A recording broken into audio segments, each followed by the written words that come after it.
अस्सलाम वालेकुम।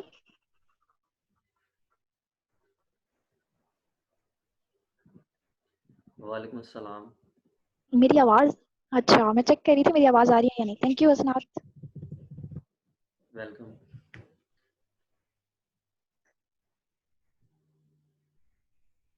हाँ, आप सर को इन्फॉर्म किया? मैंने अरीज को किसको? सेंड किया था जी। सर जीशान को। करना था।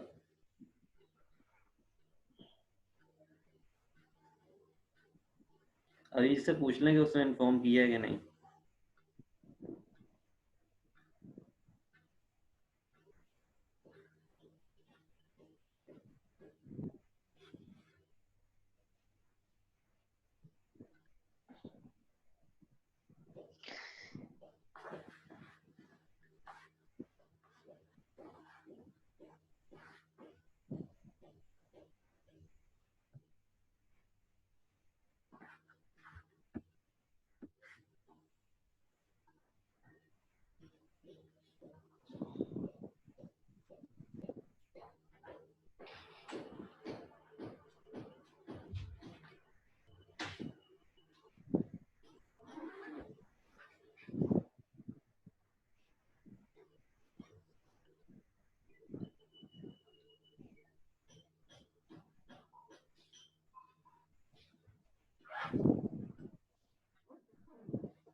मैं स्क्रीन शेयर कर दूं?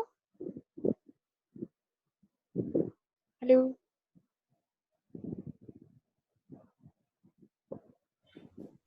किसी को मेरी आवाज़ आ रही है? हाँ जी, स्क्रीन शेयर कर लें। ओके।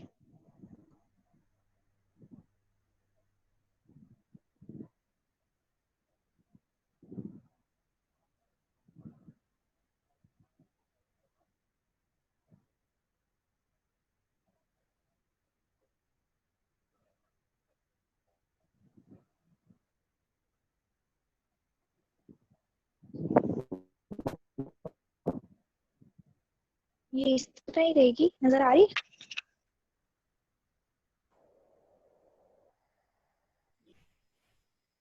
जी, शो हो रही है।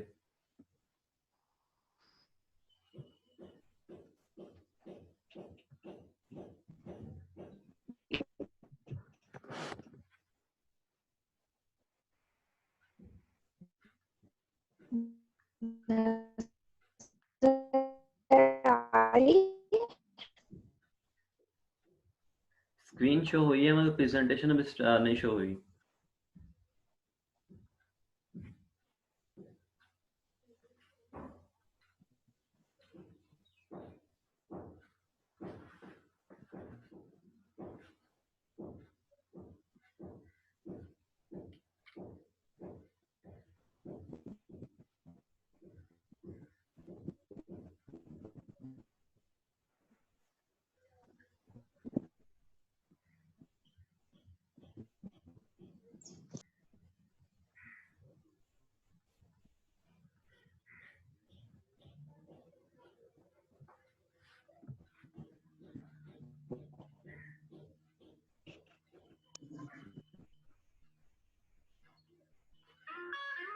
हसनात शो हो रही है?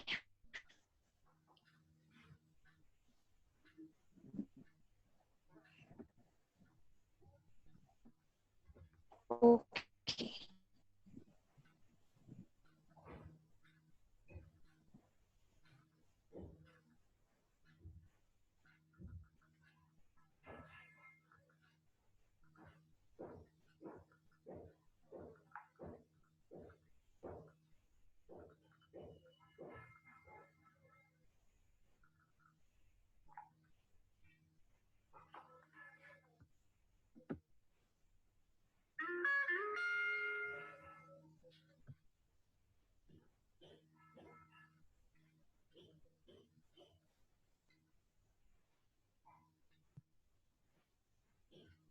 सर जीशान को किसी ने इन्फॉर्म किया?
हेलो, अस्सलाम वालेकुम। वालेकुम अस्सलाम सर। सर 9:40 पे हमारी प्रेजेंटेशन थी, तो वहाँ पे यानी पार्टिसिपेंट भी आए हुए हैं, तो क्या हम स्टार्ट कर सकते हैं?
हेलो, अस्सलाम वालेकुम।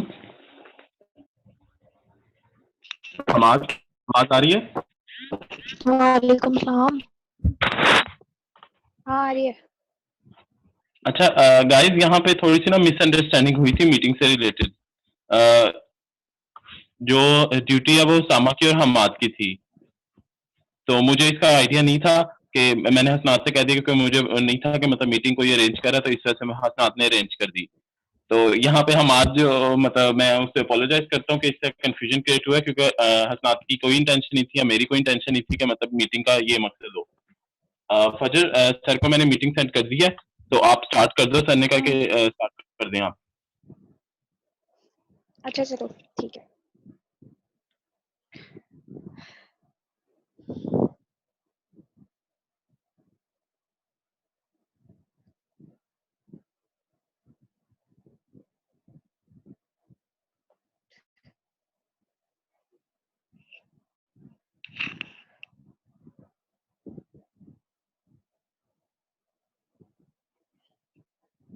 स्क्रीन शो हो रही है? मुझे हो रही है screen show. Okay. Assalamu alaikum everyone. Hope everyone is doing good. So today my topic of presentation is hypothyroidism. Okay. अब हम briefly इसको discuss कर देते हैं। जो hypothyroidism है, as the name indicate, it is the deficiency of the thyroid gland की secretion जब कम हो जाती है तो उसकी deficiency से जो problem होती है, जो issues हमें आते हैं, उनका जो नाम दिया गया है उसे कहते हैं hypothyroidism. It is a thyroid problem that is caused by the underactive thyroid gland that produces the insufficient amount of thyroid की deficiency ये problem आती है। ये पिट्यूटरी ग्लैंड की डेफिशिएंसी की वजह से भी आ सकती है। आगे जाके एक साइकिल है वो देखेंगे तो ज्यादा क्लियर हो जाएगा। उसके बाद जो ये थायराइड ग्लैंड है इसकी डेफिशिएंसी चिल्ड्रन में भी हो जाती है और एडल्ट्स में भी हो जाती है। अगर तो एक कोई न्यूबॉर्न बेबी है, न्यूनेट है, उसके अंदर थायराइड ग्लैंड की डेफिशिएंसी हो गई है और अबनॉर्मलिटीज आ रही हैं, तो उस प्रॉब्लम को हम कहते हैं क्रेटिनिज्म। और अगर एक एडल्ट है उसमें थायराइड ग्लैंड की डेफिशिएंसी आ जाती है तो उसे कहते हैं मैक्स एडिमा। ओके, अब ये जो हाइपोथायराइडिज्म है, it is seen in both the sexes but it is more common in women. इसके साइन और सिम्टम्स हैं, वेट गेन हो जाता है, ड्राई स्किन हो जाती है, होर्स वॉइस फटीग हो जाती है और फेशियल फीचर्स आ जाते हैं मोस्टली फेस पे। और ये इसकी माइनर सिम्टम्स हैं जो हाइपोथायराइडिज्म की वजह से डेवलप होती हैं। बिकॉज सिम्टम्स जो है may be varied from individual to individual, किसी में कुछ डेवलप होंगी, किसी में कुछ डेवलप होंगी। Often stimulate other condition many people with an underactive thyroid gland and may completely unaware of the problem. उसके बाद अगर हम इसका प्रॉपर ट्रीटमेंट नहीं कर रहे और हमने इसे बहुत माइनर सिम्टम कंसीडर किया है तो उसकी वजह से कुछ कॉम्प्लिकेशंस क्रिएट हो जाती हैं। Untreated conditions, patient is at risk of diabetes, high blood pressure, emphysema, arthritis, depression, recurrent infections, autoimmune infections and migraine. Further उन्होंने कहा जो हाइपोथायराइडिज्म है ना, उसी की क्लासिफिकेशन मेजर दो तरह से की गई। एक प्राइमरी होता है और सेकेंडरी होता है। प्राइमरी तो ये है कि थायराइड ग्लैंड की सिक्रीशन कम हो गई है तो हाइपोथायराइडिज्म हो गया। और सेकेंडरी ये होता है कि अंडरलाइन कोई डिजीज हुई है या कोई और वजह है जिसकी वजह से हाइपोथायराइडिज्म हो रहा है, that will be considered as secondary. फिर ये एक यहाँ पे ये एक साइकिल है, इस साइकिल के अकॉर्डिंगली उन्होंने इसको 4 कैटेगरीज में किया कि primary, secondary, tertiary and quaternary.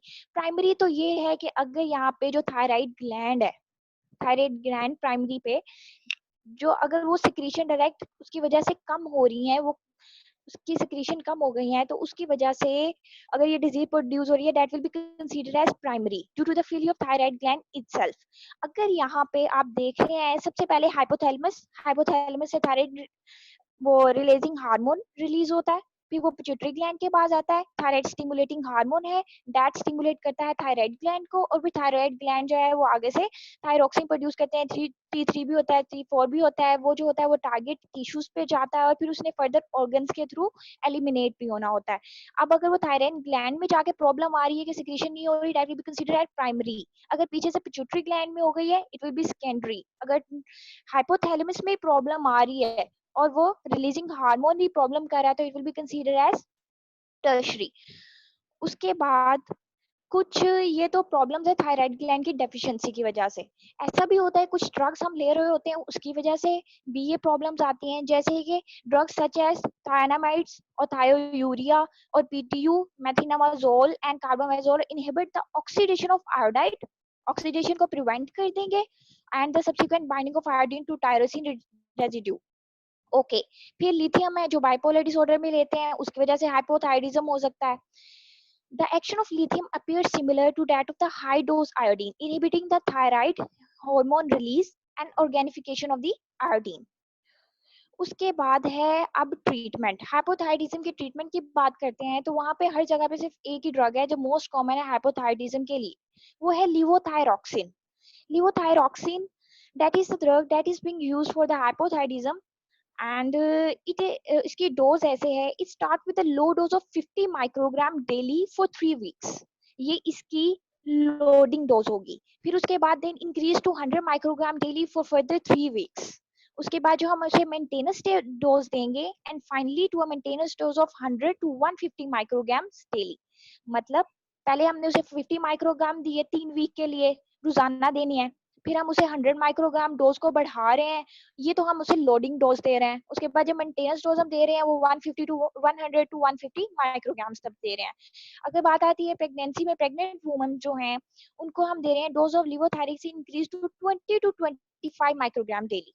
Okay, और उसके बाद serum thyroid stimulating hormone and free C4 should be measured in each trimester। इसकी वैल्यू हमने बहुत पार्टिकुलरली एडजस्ट करनी पड़ती है। उसकी रीजन ये है कि ये फिर उसके बाद ये जो मेडिसिन है ये मिल्क में होती है, सॉरी आई फॉरगॉट, वो इंजेक्ट होती है वट एवर, लेक्टेटिंग वुमेन के लिए ये बहुत प्रॉब्लमेटिक होती है। उसके बाद न्यू डेट को प्रॉब्लम हो सकती है, जो चाइल्ड होगा उसको भी। उसके बाद एक जो ब्रांड है एल्ट्रोक्सिन टैबलेट्स, ये ब्रांड नेम है, ये जीएसके का है, उसके अंदर लिवोथायरॉक्सिन ही है। उन्होंने डिफरेंट स्ट्रेंथ्स बनाई हुई है, 25 माइक्रोग्राम, 50 माइक्रोग्राम और 100 माइक्रोग्राम्स की। एल्ट्रोक्सिन टैबलेट्स की हम बात कर रहे थे, इसका एक्टिव इंग्रेडिएंट वही है लिवोथायरॉक्सिन sodium. एल्ट्रोक्सिन 50 micrograms contain 0.05 milligrams of levothyroxine sodium, whereas जो electroxin 100 माइक्रोग्राम है उसके अंदर 0.1 मिलीग्राम ऑफ levothyroxine sodium होता है। ठीक है, इनएक्टिव इंग्रेडिएंट्स ऑब्वियसली होते हैं जंक्स वगैरह, ये सिर्फ उसी फार्मा इंडस्ट्री को ही पता है उन्होंने क्या डाले हैं।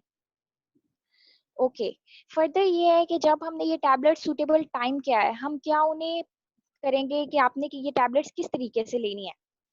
सो these tablets should be preferably taken on an empty stomach, should be swallowed whole। इसको तोड़ना नहीं है कि आधी अब ले ली आधी अब ले ली, डिफरेंट स्ट्रेंथ में ऑलरेडी अवेलेबल है, अगर आपको कम स्ट्रेंथ की लेनी है तो आप वो ले सकते हैं। should be taken with a full glass of water। Eltroxin tablet should not be split।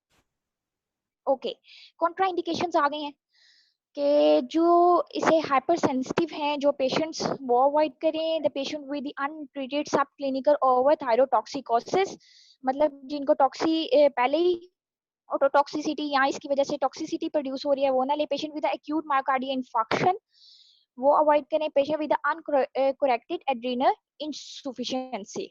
उसके बाद है warning and the precautions. Special care in the elderly and in patients with a symptom of myocardial insufficiency और ECG evidence। मतलब पहले भी हमने बात करी कि मायोकार्डियल इंफार्क्शन, इस्कीमिया, स्ट्रोक और इसके अलावा जो डायबिटीज की प्रॉब्लम है, कुछ हाइपोथायरिज्म को अगर ट्रीट ना किया जाए उसकी वजह से भी ये प्रॉब्लम डेवलप हो जाती है। थायरॉक्सिन जो है ब्लड शुगर लेवल को इनहांस करता है, ये हम पहले भी पढ़ चुके हैं। रिसीविंग द अनडायबिटिक एजेंट, लिवोथायरॉक्सिन ये हो गया एक्सक्रीट हो जाती है ब्रेस्ट मिल्क में इन लो कंसंट्रेशन। लो कंसंट्रेशन में भी इसलिए उसका हम मेजर करते हैं, हर ट्राइमेस्टर पे चेक करते हैं कि उसकी कंसंट्रेशन थायरॉक्सिन की क्या कंसंट्रेशन आ रही है, and this may be sufficient to interfere with the neonatal screening for the hypothyroidism. And that's all from my side. Thank you so much।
अस्सलाम वालेकुम, सबको स्क्रीन नजर आ रही है? वालेकुम सलाम। हाँ आ रही है। आ रही है जानिया। Okay.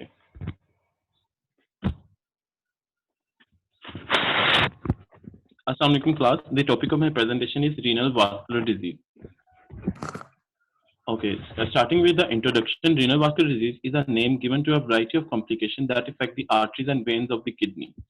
These complications affect the blood circulation of kidney and may cause damage to the tissues of the kidney failure or high blood pressure.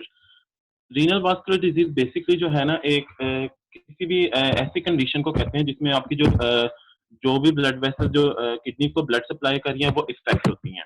आगे हम चल के कुछ कंडीशन डिस्कस करते हैं जिसकी वजह से रीनल वास्कुलर डिजीज होती है। उन कंडीशंस के अंदर से जो हमारे पास फर्स्ट कंडीशन है वो है renal artery stenosis. Renal artery stenosis के अंदर जो आपके पास जो रीनल आर्टरी होती है वो ब्लॉक हो जाती है। वो ब्लॉक किस वजह से हो जाती है? वो लाइक वो सेलुलर वेस्ट प्रोडक्ट की वजह से हो सकती है, कोलेस्ट्रॉल की वजह से हो सकती है, या आपके पास फिब्रिन की वजह से हो सकती है। उसके बाद हमारे पास आती है रीनल वेस्ट थ्रोम्बोसिस। रीनल वेस्ट थ्रोम्बोसिस के अंदर क्या होता है? हमारे पास एक क्लॉट बनता है। वो क्लॉट क्यों बनता है? क्योंकि हमारे पास कोई इन्फ्लेमेटरी डिजीज हो सकती है, कोई इन्फेक्शन हो सकता है, कोई ट्रॉमा हो सकता है, किसी भी वजह से, या आपके पास रीनल कैंसर भी हो सकता है, उसकी वजह से भी वो क्लॉट बन सकता है। थर्ड कंडीशन जो हमारे पास है वो है renal artery aneurysm. Renal artery aneurysm में होता ही है कि आपके पास बल्जिंग ऑफ द आर्टरी होती है। जैसा कि अभी ये डायग्राम में आपको नजर आ रहा है कि रीनल आर्टरी एन्यूरिज्म का, इसमें क्या हुआ है कि इसमें जो आर्टरी रीनल को या आपकी किडनी को ब्लड सप्लाई कर रही है उसके अंदर एक बल्ज प्रोड्यूस हुआ है। आगे इन बल्ज में फर्दर टाइप्स होती हैं, जैसे कि फ्यूजिफॉर्म होता है, डाइसेक्टिंग होता है, और भी डिफरेंट फॉर्म्स हैं। Okay, the fourth condition we have here is atheroembolic renal disease. इस कंडीशन में क्या होता है? आपके पास कोलेस्ट्रॉल का प्लेक डिपॉजिट हो जाता है। होता ये कि जैसे अगर आपके कैरोटिड आर्टरी में अगर कोलेस्ट्रॉल का या आपके पास कोई भी डिब्बे से जिसका प्लेक डिपॉजिट हुआ है, वहां से वो ब्रेक होके रीनल आर्टरी के अंदर आ जाता है। Okay, renal vascular disease often associated with hypertension. Hormones that influence blood pressure are affected by kidney function. Decreased blood flow to the kidney as a result of renal vascular disease may cause excessive amount of renin to be produced. अब होता ये कि जैसे अगर आपके पास renal artery stenosis हो गया, इस समय आपके क्या होगा कि ब्लॉकेज होगी। ब्लॉकेज की वजह से क्या होगा कि ब्लड सप्लाई कम हो जाएगी, और ब्लड सप्लाई कम होने की वजह से आपको किडनी का जब जीएफआर कम होगा तो अल्टीमेटली फिर किडनी हार्मोन रिलीज करेगी। अब जैसे ब्लड सप्लाई कम है तो इसके पास आपके पास हाइपोक्सिक कंडीशन भी हो सकती है, तो किडनी अंदर स्ट्रेस होगी और फिर आपके पास रेनिन हार्मोन रिलीज करेगी। ओके, कुछ ड्रग्स हैं जो कि रीनल वास्कुलर डिजीज को कॉज करते हैं, या आपके पास कह लें कि डिजीज को प्रमोट करते हैं, जैसे अमाइनोग्लाइकोसाइड्स हैं। अमाइनोग्लाइकोसाइड के अंदर अमीकासिन और ट्रोब्रामाइसिन है, ये सारे क्या होते हैं? ये नेफ्रोटॉक्सिक ड्रग होते हैं। ये सारे ड्रग्स जो होते हैं आपके पास किडनी को इफेक्ट करते हैं, जिसकी वजह से किडनी का जीएफआर रेट डिक्रीज हो सकता है, उसकी ब्लड सप्लाई कम हो सकती है, नेफ्रॉन डैमेज हो सकता है। उसके बाद हमारे पास एस इनहिबिटर्स है। अब एस इनहिबिटर्स का इस्तेमाल ब्लड प्रेशर को डिक्रीज करने के लिए होता है। अब जब यानी आपके पास हाइपरटेंशन को कंट्रोल करने के लिए एस इनहिबिटर का इस्तेमाल किया जाता है। अब एस इनहिबिटर जो होते हैं ब्लड प्रेशर को जब डिक्रीज करते हैं, लेकिन सिवियर केसेस के अंदर जब एस इनहिबिटर एक्स्ट्रा ही ब्लड को डिक्रीज कर देते हैं तो आपके पास किडनी को ब्लड फ्लो कम हो जाता है। ब्लड फ्लो कम होने की वजह से, जैसे मैंने प्रीवियसली बताया, कि आपको फिर किडनी स्ट्रेस में होती है और आपके पास फिर रीनल वास्कुलर डिजीज होती है। उसके बाद एसिटाजोलामाइड है, वो भी आपके पास कार्बोनिक एनहाइड्रेस इनहिबिटर है जो कि ब्लड प्रेशर को कंट्रोल करने के लिए यूज होता है।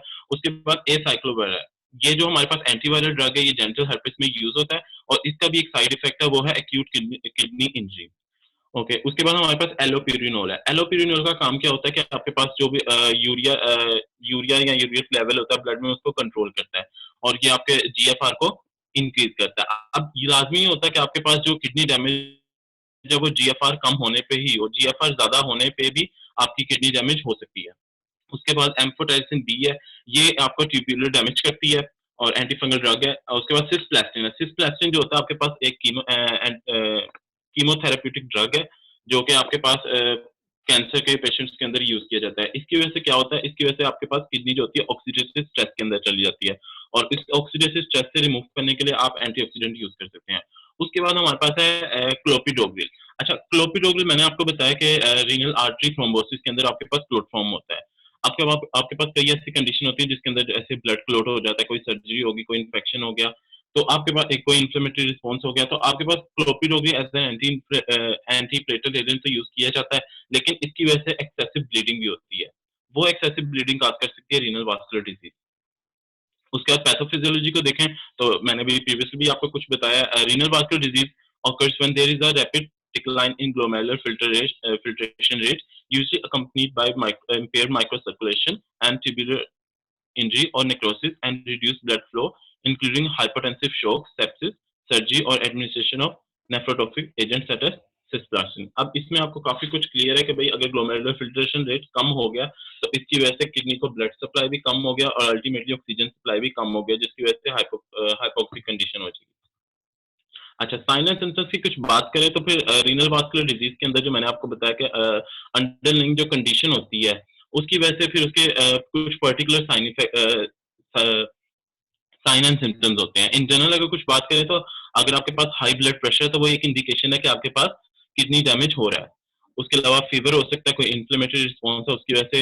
इंक्रीज ब्लड यूरिया, अगर आपके पास इंक्रीज ब्लड यूरिया यानी अगर ब्लड यूरिया का लेवल इंक्रीज कर गया तो ये भी इंडिकेशन है कि भाई आपके पास किडनी जो है अपना फंक्शन सही तरह परफॉर्म नहीं कर रही और आपके पास अल्टीमेटली रीनल वास्कुलर डिजीज हो सकती है। उसके बाद फीवर है, हिमैट्यूरिया, हिमैट्यूरिया यानी ब्लड इन द यूरिया। अगर आपके पास अगर ब्लड यूरिन में आता है, अच्छा ब्लड यूरिन में दो तरह से आता है, आपके पास एक विजिबल ब्लड होता है और एक आपके पास इनविजिबल होता है। अगर विजिबल आए तो फिर उसका ब्लड का यूरिन का कलर चेंज हो जाता है और अगर इनविजिबल होता है तो फिर आप लैब टेस्ट करते हैं।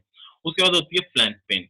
फ्लैंक पेन कहते हैं आपके पास फ्लैंक जो होता है वो आपके पास जो आपकी लोअर रिब होती है, जो लास्ट रिब होती है उससे लेकर जो आपकी हिप बोन तक जो आपके पास फ्लैश होता है उसको हम फ्लैंक कहते हैं। अब फ्लैंक पेन में होता ये है कि आपके पास जो आपके एब्डोमिनल रीजन है उसके लेकर आपकी बैक में जो किडनी की साइड है वहां तक आपके पेन ओरिजिनेट होती है और यूजुअली होता है फ्लैंक पेन के दौरान आपकी one side of the body में ज्यादा पेन होती है। ओके, डायग्नोसिस की बात करें तो हमारे पास चार मेथड है रीनल वास्कुलर डिजीज को डायग्नोस करने के। उसमें से सबसे पहला मेथड है आर्टीरियोग्राम, जिसको हम एंजियोग्राम भी कहते हैं। इसके अंदर होता ये है कि आपके पास इसके अंदर हम एक्सरे इमेज प्रोड्यूस करते हैं और किसी डाई को यूज करते हैं। डाई की वजह से क्या होता है कि आपके पास जो ब्लड वेसल होती हैं वो विजिबल हो जाती हैं, क्योंकि हमारे पास जो ब्लड वेसल होती हैं वो सॉफ्ट टिश्यूज होती हैं और एक्सरे के अंदर उनको विजुअलाइज करना इजी नहीं होता। तो इस वजह से हम इस डाई की मदद से हम इसको विजुअलाइज करते हैं। सेकंड टेक्निक हमारे पास है डुप्लेक्स अल्ट्रासाउंड। इसमें क्या होता है, हम इसमें अल्ट्रासाउंड यूज करते हैं और अल्ट्रासाउंड की मदद से हम जो ब्लड वेसल को विजुअलाइज करते हैं और देखते हैं कि क्या वहां पे कोई क्लोट है, क्या वहां पे कोई लाइक आपके पास कोई प्लैक डिपॉजिट है, क्या वहाँ पे कोई बल्जिंग हुई भी है, जैसे एन्यूरिज्म हुआ हुआ है। इस तरह करके हम जो भी कंडीशन होती है उसको डायग्नोस करते हैं। इसके अंदर हम दो तरह के फिर अल्ट्रासाउंड यूज करते हैं, एक डॉपलर होती है और एक बी मोड होती है। डॉपलर में क्या होता है, हम देखते हैं कि हमारे पास वेलोसिटी और डायरेक्शन ऑफ ब्लड फ्लो क्या है। उसके अलावा हम बी मोड में देखते हैं कि हमारे पास जो कैरोटिड आर्टरी है उसके अंदर तो कोई प्लैक डिपॉजिट नहीं है। उसके बाद हमारे पास थर्ड टेक्निक होती है रीनोग्राफी।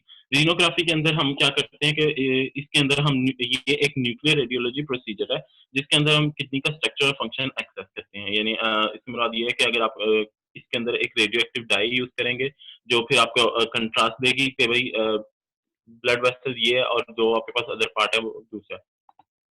उसके बाद फोर्थ जो हमारे पास टेक्निक है वो हमारे पास मैग्नेटिक रेजोनेंस एंजियोग्राफी है। इसके अंदर हम क्या करते हैं कि इसके अंदर हम मैग्नेटिक रेजोनेंस इमेजिंग को यूज करते हैं और हमारे पास एक कंट्रास्ट डाई होता है जिसकी वजह से जो ब्लड वेसल है वो विजुअलाइज होती हैं। अच्छा, हमने पहले भी पढ़ा कि भाई आर्टियोग्राम एंजियोग्राम और magnetic resonance angiography. Magnetic resonance angiography में हम जो मैग्नेटिक रेजोनेंस इमेजिंग है उसको यूज करते हैं। उसके बाद ट्रीटमेंट की कुछ बात करें तो मैंने आपको बताया कि जो भी अंडरलाइंग काज होती है उसको हम देखते हैं कि अंडरलाइंग काज क्या है, जिसके अंदर से कुछ हम पॉइंट्स को कंसीडर करते हैं। हाउ ओल्ड आर यू से मुराद ये है कि अगर आप ओल्ड एज पेशेंट है तो फिर आपका किडनी स्टेटस देखा जाता है कि भाई RFT किया जाता है और उससे पता चलता है कि आपका किडनी स्टेटस क्या है। Overall health and medical history, यानी आप प्रीवियसली कौन सी मेडिकेशन यूज कर रहे हैं, कि आपका लाइफस्टाइल क्या है, आप कौन सी डाइट यूज करते हैं। How sick are you, how well you handle specific medicine procedure और therapies, how long the condition is expected to last. अच्छा, इसके अंदर फिर क्या होता है कि blood pressure lowing medicine other than ACE inhibitors may be used to treat blood pressure. अच्छा, एस इनहिबिटर क्या करते हैं कि एस इनहिबिटर आपका ब्लड प्रेशर एक्स्ट्रा ही लोअर कर देते हैं, जिसकी वजह से ग्लोमेरुलर फिल्ट्रेशन रेट लोअर हो जाता है। इसलिए भी हम दूसरी मेडिसिन को यूज करते हैं ब्लड प्रेशर को कंट्रोल करने के लिए। उसके अलावा फिर आप जो मेडिसिन है जो कोलेस्ट्रॉल को कंट्रोल करती हैं वो वाली आप यूज कर सकते हैं। उसके अलावा treatment of related medical condition such as diabetes, और इन केस अगर किसी पेशेंट को डायबिटीज है जिसकी वजह से आपके पास न्यूरॉन वगैरह डैमेज हो रहे हैं, तो उसके अंदर भी आप देखते हैं कि डायबिटीज को ट्रीट किया जाए। Renal vein thrombosis generally treated with an anticoagulant. अब मैंने आपको बताया था कि भाई एंटीकोगुलेंट एजेंट जैसे क्लोपिडोग्रिल वगैरह यूज किया जाता है, लेकिन इसकी वजह से फिर एक्सेसिव आपके पास ब्लीडिंग हो सकती है। उसके बाद कुछ रिस्क फैक्टर्स हैं। रिस्क फैक्टर्स होते हैं, उसके अंदर एक ओल्ड एज है, यानी आपका किडनी स्टेटस क्या है, आर्थीरियल स्क्लेरोसिस है जिसके अंदर आपके पास कोई भी प्लैक डिपॉजिट हुआ होता है, हाई ब्लड प्रेशर है, specially new blood pressure in an older person. आपके पास अगर हाइपरटेंसिव पेशेंट है जिसके अंदर आपने हाई ब्लड प्रेशर डिटेक्ट किया, तो वो भी अल्टीमेटली आगे चल के रीनल वास्कुलर डिजीज काज कर सकता है। और इस रीनल वास्कुलर डिजीज का अल्टीमेटली फिर होता है एंड आपके पास एंड किडनी फेलियर। उसके बाद स्मोकिंग है, हाई कोलेस्ट्रॉल है और डायबिटीज है। ओके, ये कुछ रेफरेंसेस है जहां से मैंने देखे हैं। और इसके अलावा मैं आपको कुछ बताना चाहता हूँ कि मेरे पास एक रीनल वास्कुलर डिजीज की एक स्प्रिंगर की एक बुक है। तो अगर आप में से कोई भी इंटरेस्टेड है उसको एक्स्ट्रा मतलब लाइक नॉलेज हासिल करना है, तो मैं वो बुक भी शेयर कर दूंगा। Thank you, that's all for my presentation.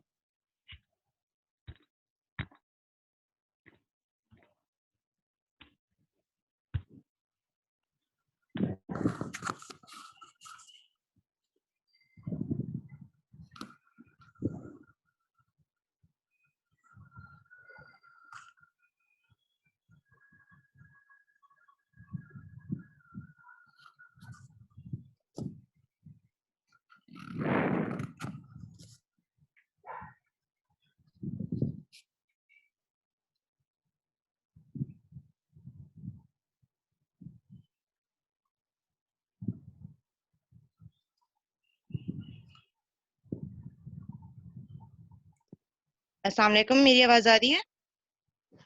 वालेकुम सलाम। हाँ आ रही है। My topic of presentation is drug-induced nephritis. Basically itis का मतलब इन्फ्लेमेशन होता है, और ये किडनी की इन्फ्लेमेशन है। बेसिकली नेफ्रॉन की जो किडनी का फंक्शनल पार्ट होते हैं, it is a condition in which tissue of the kidney become inflamed and have problem filtering waste from the blood. और मतलब किडनी बेसिकली ज्यादातर अफेक्ट होती है साइड इफेक्ट से ड्रग्स के, क्योंकि ज्यादातर जो ड्रग्स होती हैं वो किडनी से ही एलिमिनेट होती हैं। There are different type of nephritis. Main types इसकी दो हैं, glomerular nephritis और tubular interstitial nephritis. ये बेसिकली ये पार्ट्स के बेसिस पे डिवाइड की गई है। जो ग्लोमेरुलस में इन्फ्लेमेशन होगी तो वो ग्लोमेरुलस नेफ्राइटिस है, और जो इंटरस्टिशियम में इन्फ्लेमेशन होगी वो ट्यूबुलर इंटरस्टिशियल नेफ्राइटिस है। सम अदर काइंड्स हैं पाइलोनेफ्राइटिस और ल्यूपस नेफ्राइटिस। पाइलोनेफ्राइटिस बेसिकली ये इन्फेक्शियस नेफ्राइटिस है, बैक्टीरिया की वजह से होता है, स्पेशली ई कोलाई की वजह से। और ल्यूपस नेफ्राइटिस ये ऑटो इम्यून डिजीज है। कॉजेज ऑफ नेफ्राइटिस बेसिकली सबसे पहले यूरिनरी ट्रैक्ट इन्फेक्शंस आ जाते हैं, जिसमें हम जो हमने पहले डिस्कस किया कि पाइलोनेफ्राइटिस कहलाता है। ऑटो इम्यून डिजीज की वजह से जो कि ल्यूपस नेफ्राइटिस कहलाता है। अगर आप हाई स्ट्रेनियस एक्सरसाइजेस भी करते हो तो आपका तब भी नेफ्राइटिस के चांसेस बढ़ जाते हैं। और lastly drug induced allergic nephritis होता है। ये कुछ ड्रग लिस्ट है जो कि नेफ्राइटिस कॉज करते हैं। सबसे पहले एनसेड्स हैं, बीटा लैक्टम्स हैं। बेसिकली ज्यादातर जो नेफ्राइटिस कॉज करती हैं ड्रग्स वो एनसेड्स हैं और एंटीबायोटिक्स हैं, जिसमें सबसे ज्यादा बीटा लैक्टम्स हैं। पैथोफिजियोलॉजी इनकी इतनी मतलब खास हद तक समझी नहीं गई हुई, लेकिन ये देखा गया कि ये एक एलर्जिक रिएक्शंस हैं कि मतलब हर एक बंदे में नहीं होंगे। जो बंदे स्पेसिफिकली एलर्जिक हैं टू ड्रग्स, उनमें ये साइड इफेक्ट शो होते हैं। बहुत ह्यूमरल और सेल मेडिएटेड एलर्जिक रिएक्शंस जो हैं वो इसमें इन्वॉल्व होते हैं। ह्यूमरल इम्यून रिस्पांस में बेसिकली क्या होता है, ये जल्दी का इम्यून रिस्पांस आपको शो हो जाता है। इसमें क्या होता है, जो आपका मेटाप्लाइट होता है वो एज अ हेप्टेन काम करता है और आपके प्रोटीन्स के साथ बाइंड करके एक एंटीजेनिक रिस्पांस जनरेट करता है, जिसकी वजह से फिर आपकी बॉडी एंटीबॉडीज बनाती है उसके अगेंस्ट और इन्फ्लेमेशन रिजल्ट होती है। फिर सेल मेडिएटेड रिस्पांस में क्या है कि ये थोड़ा टाइम लेता है, ये मतलब it can take days as well. तो इसमें क्या होता है कि आपका मतलब जो ये साइटोटॉक्सिक रिएक्शन नहीं है, इसको डिफरेंशिएट करते हैं हम साइटोटॉक्सिक रिएक्शन से कि ये मोनोन्यूक्लियर इन्फ्लेमेशन प्रेजेंट होती है। मोनोन्यूक्लियर इन्फ्लेमेशन का मतलब है कि ये कुछ सेल्स होते हैं, डब्ल्यूबीसीज मैक्रोफेजेस बेसिकली, जो साइट पे प्रेजेंट होते हैं, तो जो हमें बताते हैं कि it's an allergic reaction, not a cytotoxic reaction. ये बेसिकली मैकेनिज्म्स दिखाए हुए हैं दोनों इम्यूनल रिस्पांस के और सेलुलर रिस्पांस के।